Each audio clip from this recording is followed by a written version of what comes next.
Supreme কোর্টের নির্দেশের পরেও যখন এসআইআর শুনানিতে হিংসার ছবিটার কোনো বদল ঘটছে না, তখন তার জন্য তৃণমূল কংগ্রেসকে কাঠগড়ায় তুলেছেন বিরোধী দলনেতা শুভেন্দু অধিকারী। তিনি বলছেন, স্বাধীনতার পর 8 বার এসআইআর হয়েছে, নবতম এসআইআরকে ঘিরে নৈরাজ্য চালাচ্ছে তৃণমূল কংগ্রেস। অবৈধ অবরোধ, বিজেপির ক্যাম্পে হামলা, চারিদিকে সন্ত্রাস চালাচ্ছে তৃণমূল। গর্তে কার্বলিক অ্যাসিড ঢেলেছে, গর্ত থেকে রোহিঙ্গারা বেরিয়ে এসেছে। কি বলছেন শুভেন্দু অধিকারী, দেখব।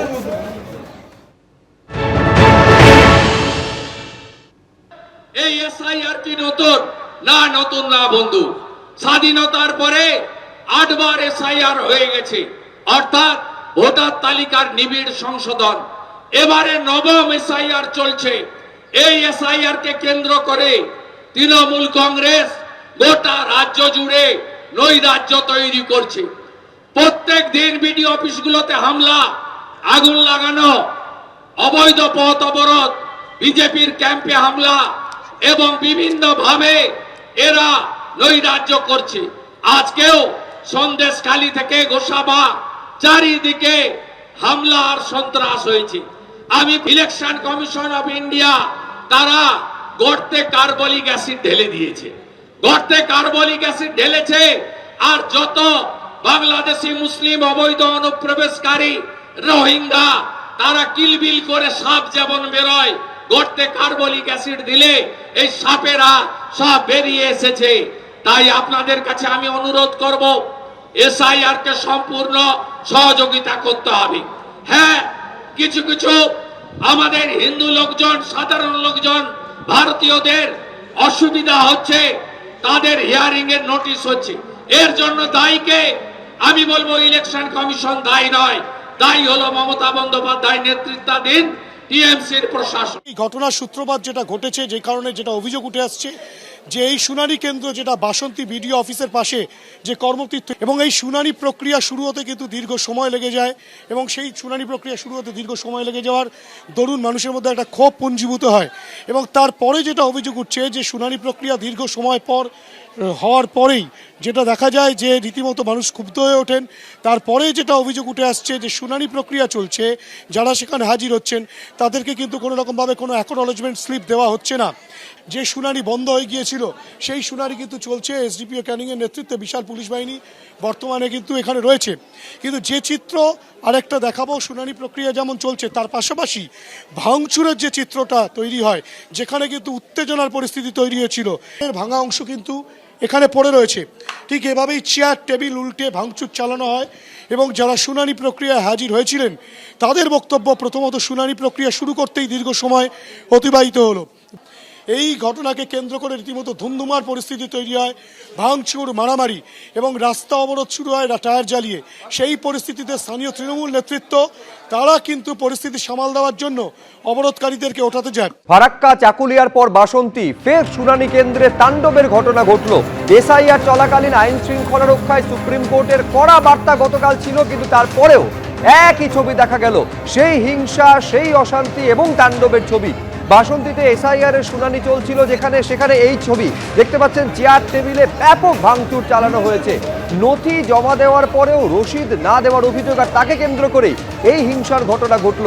শুধু তাই নয়, এটা শুনানি কেন্দ্রের ভেতরের ছবি দেখতে পাচ্ছেন। বাইরে টায়ার জ্বালিয়ে পর্যন্ত রাস্তা অবরোধ করা হলো।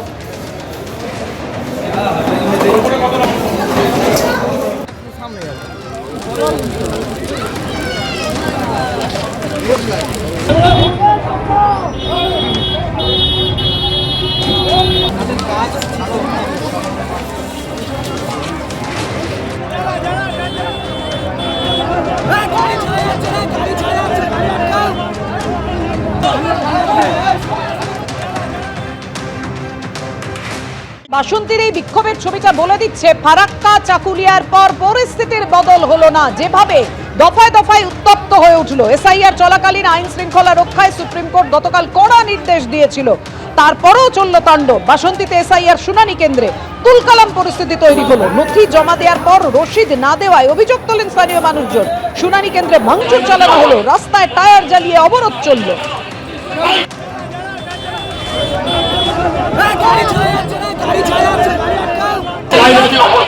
মহিলাদের জন্য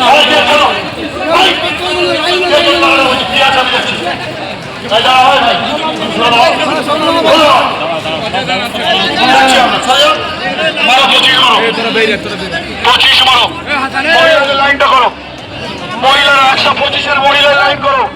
কাগজপত্রগুলো নিয়ে এসছো, প্রত্যেকটা কাগজে সই করে হাতে ধরে রাখুন। কতটা ভোগান্তির শিকার হচ্ছে? প্রচুর। আপনাদের কি অ্যাকনোলেজমেন্ট স্লিপ দেওয়া হচ্ছিল না? না কি দেওয়া হচ্ছিল? স্লিপ দেওয়া হচ্ছিল না? না অনেক লেটে চালু হয়েছে, 11টার পরে চালু হয়েছে, যার জন্য মানুষ একটু ক্ষিপ্ত হয়ে গেছে, গিয়ে ভাঙচুর চাইলে বলে শোনা গেছে আমরা একটু লেটে। আর কি বলছে? এইটা লেট হওয়ার কারণে এই বিভ্রান্তিটা সৃষ্টি হচ্ছে, না তো হতো না। প্রচুর দেরিতে এসেছিল। প্রচুর দেরিতে, মানে 11:23 এসেছিল। আসার কথায় আসার টাইম ছিল 9টায়, কিন্তু আমরা তো কাগজে দেখছি আসার টাইম ছিল 9টায়, কিন্তু এসছে 11:23। আমরা তখন ঘড়ি দেখছিলাম, কোনো স্লিপ দিয়েছে? তখন আসে কোনো স্লিপ দেয়নি, কিছু দেয়নি।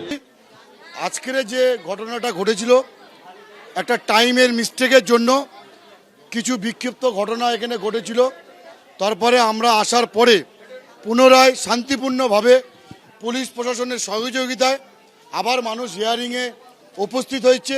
ভেতরে প্রবেশ করতে পারে, নিয়ম তো নিয়ম কোর্ট তো কালকের রায় দিয়েছে।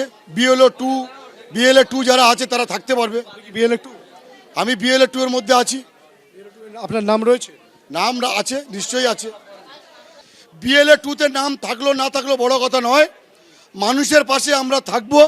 10টা নাম এসছে, এসটি কোটার নাম 10টা বাদ এসছে। একদম ধরে ধরে মুসলিম সংখ্যাগরিষ্ঠ এরিয়াগুলো সেইগুলো ধরে ধরে এনআরসি করে পরিষ্কার করে তাদের মানে পরিষ্কারভাবে তাদের ডাকা হচ্ছে। এবার পরে ওরা বাদ চলে যাবে, ওরা এনআরসির খাতায় যাবে, ওদের পরে নামগুলো বাদ চলে যাবে। বিভিন্ন রকম একটা অসহযোগিতা, একটা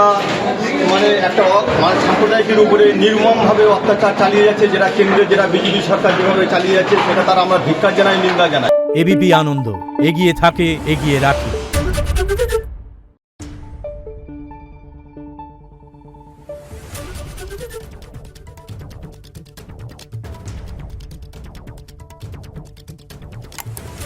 Thank you.